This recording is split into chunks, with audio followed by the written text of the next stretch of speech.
But there is a school of numerology that you can track down through history. You can say, okay, in ancient Greek they used this style of numerology. And to give you an example, with the numerology that was around when the Bible was composed and put together with the influence of ancient Greece, there is I'll give you an example. 7 means divine intervention. Now 7 is also the number of chakras in the body, and there's a multi-layer to how these things work. But when you see the number 7 come up in the Bible, you'll see that all of a sudden, after that number 7 appears, there is indeed divine intervention. And then there always comes the great colossal happening, which, you know, is either, be it the simple embrace and a hug of dueling enemies, or be it a city raised into fire, which is the story of Jericho. It all ties into knowing a base understanding of numerology. But there are other parts of numerology that persons don't understand, and when you do understand them, you are shown very clearly with there's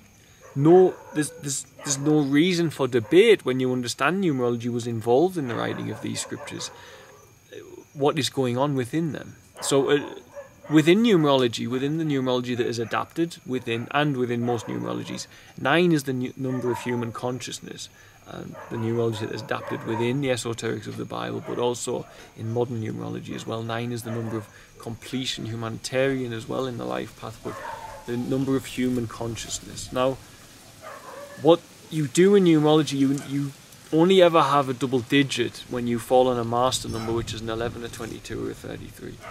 So if you get a number, say for example you've got number 112, that number would turn into 4, because you would add 1 to 1, which would be 2, and then you would add the 2 and you would get 4. But if you had another number like 153, you would add 1 plus 5 and you would get to 6, and then you would add 3 and you would get to 9. Now 153 just so happens to be the number of fish that were caught when Jesus told them to cast their net to the right side of the boat. Now the right in mysticism represents the right hemisphere of the brain. It doesn't strictly mean that in science the right is this, but it represents the spiritual place within ourselves, within our thinking mind, the right hemisphere of our minds. And the left is represented as the ego, the carnal, and that which needs to be tithed, our 10%, our lower self. Tithing is not about giving your salary away to the church. It never was. It never has been. It's about giving away your 10% to God. I give up my lower self, my ego, my want for material pleasures, and I, in doing so, move over to the right side. I cast my net to the right side of the boat as Jesus instructed them to do, and they catch 153 fish. They enter into the higher level of human consciousness. Now the thing is, with human consciousness, it has a spectrum. It has a higher and a lower. And when you understand that, you can start to understand something a little bit, so for some people, disturbing, and that is the number of the beast. The number of the beast, as we all know, is 666, and 6 plus 6 is 12, plus 6 is 18. You can't have a double digit, so you have to add 1 to 8, and then you get 9.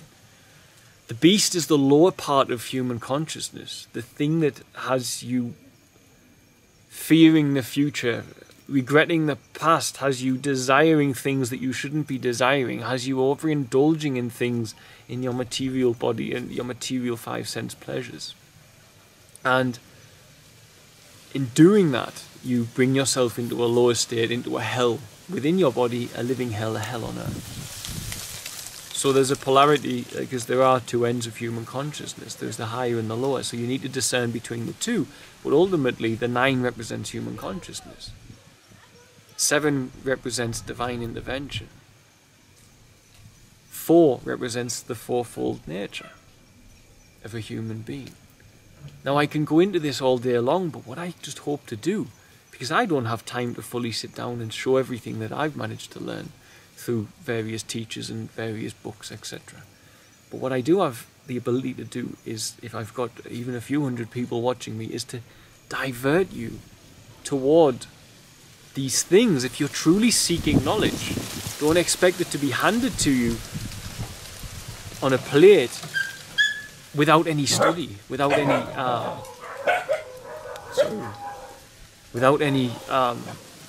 hard work, if you like. Now the problem is, I'm in the same boat as you. I've been programmed as a human being to accept my information more easily from a screen and from flickering lights and music, etc., etc., because it is more entertaining to the brain of a human to sit in front of a screen. It just is. So sometimes for many of the younger generation as well who have played computer games, etc., etc., it's very difficult to sit down and read a book. I know, it can be very, very difficult for people to do that. One of the things that can allow you to put that to one side is to get more discipline, so you can have a media fast. You can fast away from media, so you gain some dominion over that part of you. But ultimately what I'm trying to show is the knowledge is out there and it's easy to get your fingers on. And when you know it, you can start looking at everything so much more differently, especially if you're going to look at this book about Christ and many persons are Christian, and my hope is sometimes that people will try to be a Christ instead of try to be a Christian. Now, for many people, they are a Christ in behaviour and a Christian. I have a very dear friend of mine who is a spectacular human being, and she is a literalist Christian, and I have no qualm or argument with a literalist Christian. I believe parts of the book are literal, but I know that for many people like myself, there is a problem now within modern society for my generation and presumably the ones below me, and perhaps a few beyond me, where literalist Christianity has been utterly destroyed by whatever means, and it's become a huge problem. To try and digest this information with the amount of knowledge persons have at their fingertips as literal is just, it's not an option for many, many people. It's really not an option. Now, if, however, I say to somebody, learn numerology, and they learn numerology, and learn that numerology represents certain things within certain avenues of this scripture, this beautiful, mystic, esoteric, spiritual teaching and story of the life of a wonderful manifestation of the God or the Christ energy, we can start to find things within there that can help the youth to understand it and what they need to do.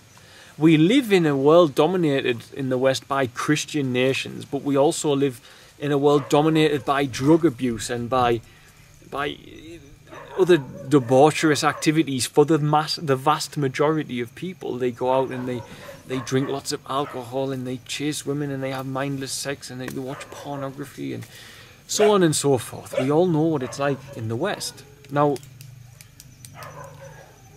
these are Christian nations, so something's failing, something's going wrong. But what if everyone stopped trying to be Christian? Everyone tried to be a Christ. Everyone knew the model is to be a Christ themselves. Now, you can say, does it say this though? Is it wrong to do that? Is it, as some would say, blasphemous to say that? But if the five, for example, if I teach numerology to a person or show them the way and they can go and learn numerology themselves, then come back and read it, and they see that the number five can represent the five senses within esoterics and mysticism, not just in Christianity, but in other esoteric texts as well. The five senses represented by the number five. So when they read the story of something like David and Goliath, they can say, wow, he took 5 stones, so he took the 5 senses in a metaphor, and he strikes a giant between the head, and in other words, they can say, wow, the pineal comes up a lot, which is right here within the human body. So the 5 senses are overcome, and they overcome, when you overcome the 5 senses, and you make the 5 senses one, then you strike the giant between the eyes with a singular. You take the 5 and it is one that hits the giant and slays the giant ego within us all. Someone might just connect and say, wow, okay, so this can actually be useful. And then a lot of the youth, they have science, and that 5 there, the 5 senses are conquered, the 5 stones. One strikes the giant, the 5 become one and slays the giant, slays the ego, and David wins over the giant. those who know science might be able to then say, wow, when I was younger learning about science, I found out that there are the 33 vertebrae within my back, but when I am growing, 5 of them fuse together, and they actually become the support by which you stand on, because without them, those 5 fusing to become the sacral plexus, which translates to the sacred place, funnily enough, then then this is the ground where I stand on. So it's almost like nature itself gave you a representation of that by overcoming the 5 and fusing into 1. And that becomes the very foundation of what you stand on every single day. Perhaps God was trying to reflect something in the design of ourselves about the design of how we can be within our spiritual and our emotional and mental body as well. But if I can take a person and show them that much, or I can show them numerology, then they might go and read the story of Jesus themselves. And they might read the story that most know is the part of the crucifixion. Most know about the birth and the crucifixion. So within the birth, Jesus is born. Within the crucifixion, Jesus is crucified. I'll speak about the birth in a second. It's not relevant, but I will. Within the crucifixion, he is wounded 5 times. Now the man, Jesus, the human man who is a son of God, or some say the Son of God, and I say that there are many sons of God. For if God started it all, I am but his son as well, and as are you, his son or daughter, watching me. There are 5 wounds. Now, the 5th wound is the spear, 1 in each arm, 1 in each leg. The 5th wound being the spear. Now, with the 5th wound is shown now the death of the human physical body, Jesus, or Yeshua, as it was originally before the Greeks changed it. Yeshua dies, and then when his 5 wounds have happened, and the 5 senses are dead, then he becomes the Christ. It is right there where the 5 senses die that he becomes the Christ. This is when he ascends to the Father and becomes the Christ. He becomes Jesus Christ at that moment. What if then people can say, maybe we are supposed to take something from there. We are supposed to be as the Christ. We're supposed to be like a Christ. And we too are supposed to somehow conquer our 5 senses. Now obviously we're not supposed to all crucify ourselves and die so as we can reach God. But what if we can take crucifixion and the death of the 5 senses in a metaphorical sense? What if we can crucify ourselves in another way? What if we can crucify ourselves in, for example, something I like to do is running long distance on an empty stomach. My body doesn't want to do that, but I crucify my flesh in doing it. Then when I go into meditation, my 5 senses are numb and I can commune better with God. What if meditation in itself, where everything goes silent and you no longer are desiring anything, you're no longer indulging in sounds, in tastes, in sight, etc., in light, you are surrendering your 5 senses in meditation, in the silence of your own being, and then you have crucified your 5 senses and you ascend, you reach God and you tap into that which many call the Christ consciousness. You find the ability and the love and the peace within yourself to go out in the world and try and share that with others.